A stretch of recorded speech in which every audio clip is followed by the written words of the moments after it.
Сәлеметсіздер ме оқырмандар? Параграф 21 туған күн. Суреттерге қарап бүгінгі тақырыптың не туралы болатынына болжам жасаңдар. Отбасы мүшелері және олардың туған күндері тақырыбында диалог құрыңдар. Суретке қарап бүгінгі тақырып туған күн туралы болатынын болжауға болады. Диалог. Туған күн. Досым, сендер туған күнді қалай тойлайсыңдар? Біз туған күнімізді отбасымызбен бірге қарсы аламыз. Туған күн иесіне тосын сый жасап, әркімнің өзіне ұнайтындай сыйлық әзірлейміз. Дастархан басында тілектер айтып ән шырқаймыз. Өте керемет. Ал сендер қалай тойлайсыңдар? Біз отбасымызбен туған күн иесіне қолдан сыйлық жасап сыйлаймыз. Арнайы құттықтау хат жазамыз. Керемет екен.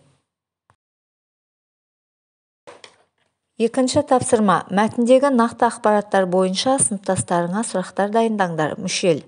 Қазақтың ұлттық ұғымында жас саны мүшелден есептеледі.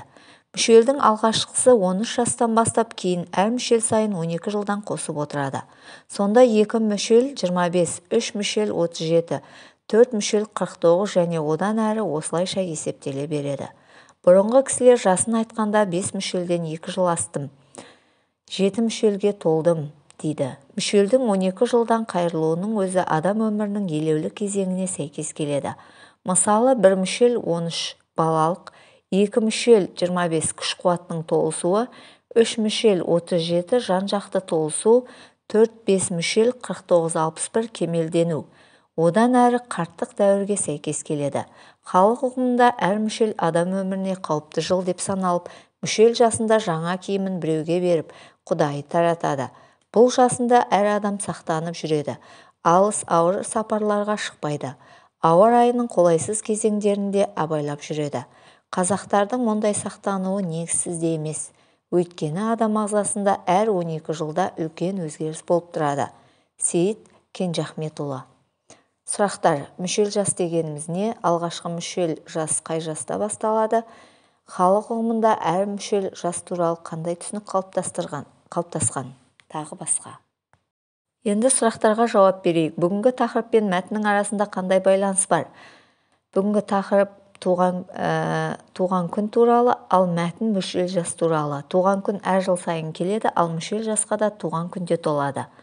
Халық неге мүшел жасты қауіпті деп есептеген? Мүшел жасты қауіпті санау себебі адам ағзасында сол жаста өзгерістер болады. Тағы қандай отбасылық мерекелерді білесіңдер? Отбасылық мерекеге отбасы күні мерекесін жатқызуға болады. Үшінші тапсырма. Оқылым мәтінін негізге алып деңгейлік тапсырманы орындаңдар.